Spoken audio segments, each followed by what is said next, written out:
Assalamualaikum warahmatullahi wabarakatuh. Perkenalkan, nama saya Heru Dwi Setiawan dari kelas TI 3C dengan NIM 23533823. Di sini saya akan melanjutkan materi kemarin, yaitu materi 4 tentang lapisan fisik.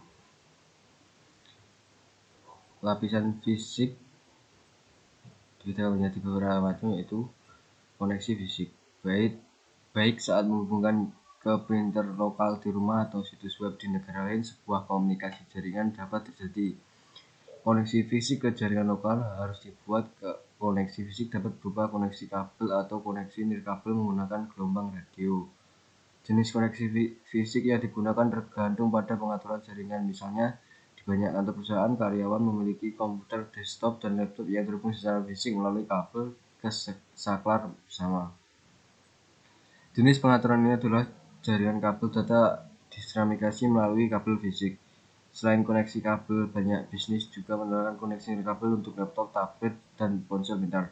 Dengan perangkat nirkabel, data ditransmisikan menggunakan gelombang radio. Konektivitas nirkabel sudah umum melalui individu dan bisnis sama-sama menemukan kelebihannya. Perangkat pada jaringan nirkabel harus terhubung ke titik akses atau IP kabel atau router nirkabel seperti yang dilihat pada gambar. Nah, kayak gini. Router. Komponen-komponen yaitu nomor 1 adalah antena, nomor 2 port switch antena, yang ini. Yang nomor 3 sebuah pelabuhan internet. Ya, ini gambar yang kecilnya router ke sebuah laptop ini. Koneksi kabel menggunakan NIC Ethernet. 4.12 yaitu lapisan fisik. Lapisan fisik OSI menyebabkan sarana untuk menghubungi untuk menggunakan bingkai lapisan tautan data melalui media jaringan. Lapisan ini menerima bingkai dengan lapisan tautan dan mengkodekan serangkaian sinyal yang dikirim ke media lokal. Bit yang dikodekan menunjukkan bingkai diterima oleh perangkat akhir atau perangkat perantara. Ya, ini gambarnya klien, ini server. Ini kita play dulu.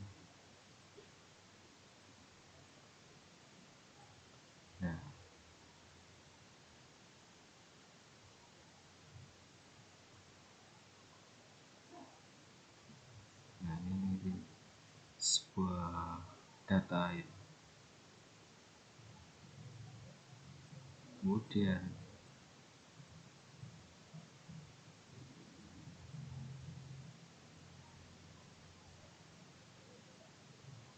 ada ke TCP, kemudian ke EQ dan internet ke server web. Kemudian server web menjadi sebuah kode IP, yaitu kode yang berbentuk binar yang dikirimkan ke klien.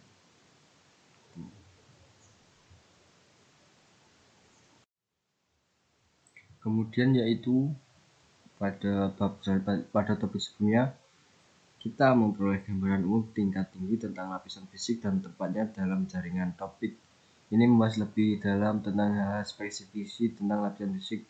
Ini mencakup komponen dan media yang digunakan untuk membangun jaringan serta standar yang diperlakukan agar semua berfungsi bersama. Protokol dan operasi lapisan OSI atas dilakukan menggunakan perangkat lunak yang dirancang oleh insinyur perangkat lunak dan ilmuwan komputer.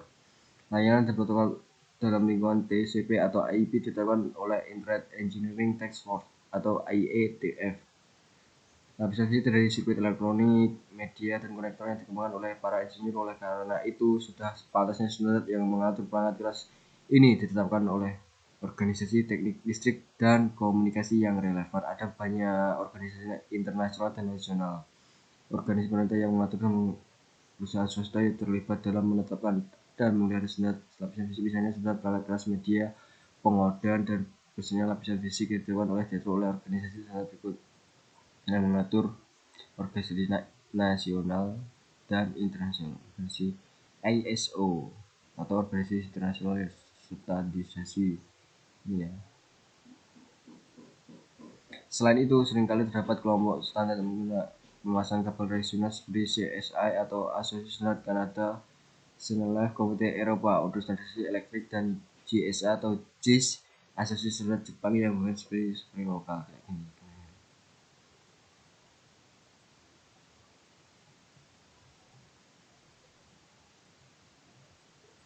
Kemudian komponen fisik. Standar lapisan membahas 3 area fungsional: komponen fisik, perkodoan, dan persinyalan. Komponen fisik adalah perangkat keras elektronik, media, konektor lainnya mengirim sinyal yang mewakili bit. Komponen perangkat keras seperti NIC, antarmuka, dan konektor. Bahan kabel dan desain kabel sebenarnya ditentukan oleh dalam standar yang terkait dengan lapisan fisik. Berbagai port antarmuka pada router Cisco 1991 juga merupakan contoh komponen fisik dengan konektor dan pinot tertentu yang didesain oleh standar. Kemudian perkodean. Perkodean menggunakan kode binary.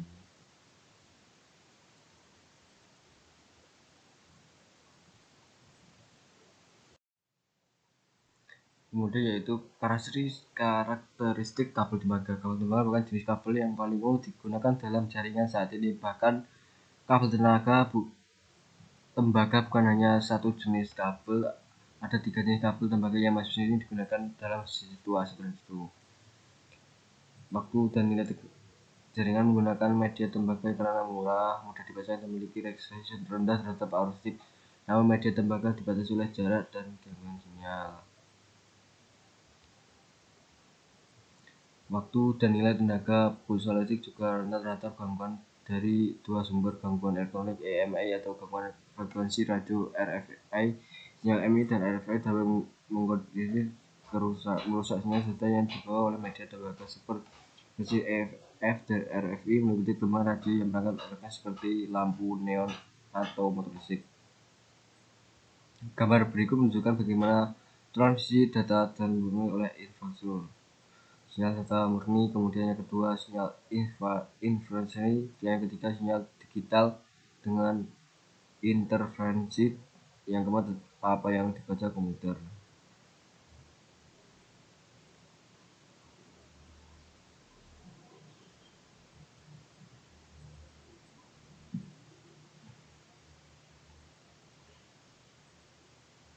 Kemudian itu kabel optik, gambarnya seperti ini.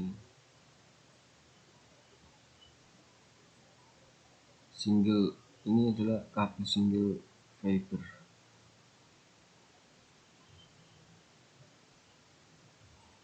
Nah kayak gini.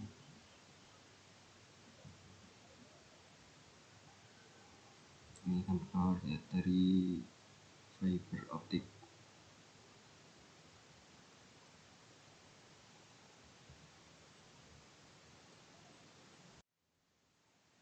Kemudian yaitu properti media nirkabel, yaitu kita mengikuti kursus ini menggunakan tablet atau ponsel. Hal ini hanya mungkin dilakukan melalui media nirkabel yang merupakan cara ketiga untuk terhubung ke lapisan fisik suatu jaringan. Media nirkabel membawa sinyal elektromagnetik yang mewakili digit biner komunikasi data menggunakan frekuensi radio atau gelombang mikro. Media nirkabel menyediakan opsi mobilitas terbaik dari semua media, dan jumlah perangkat yang mendukung nirkabel terus meningkat. Nirkabel ini menjadi cara utama untuk mengguna terhubung ke jaringan rumah atau perusahaan. Berikut adalah beberapa cara: keterbatasan nirkabel, area jangkauan, kemudian gangguan, terus keamanan, terus media bersama. Kemudian jenis-jenis media nirkabel. Standar industri telekomunikasi atau EEE.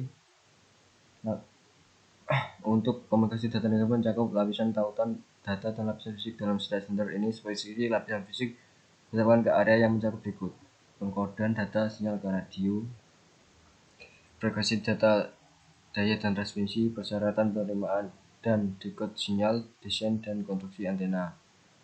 Berikut adalah standar nirkabel BVE, kemudian Bluetooth, WiMAX atau Zigbee. Catatan: teknologi nirkabel lain meliputi komunikasi seluler dan satelit juga dapat menjadikan koneksi jaringan data, akan tetapi teknologi nirkabel ini berada di luar cakupan modul ini. Jaringan LAN nirkabel. Jadi data nirkabel umum mempunyai perangkat untuk terhubung secara nirkabel melalui LAN. Secara umum, WLAN merupakan perangkat jaringan berikut: titik akses nirkabel atau IP address nirkabel. Ini kayak router ya. Mungkin sekian itu presentasi dari saya, kurang lebihnya mohon maaf. Assalamualaikum warahmatullahi wabarakatuh.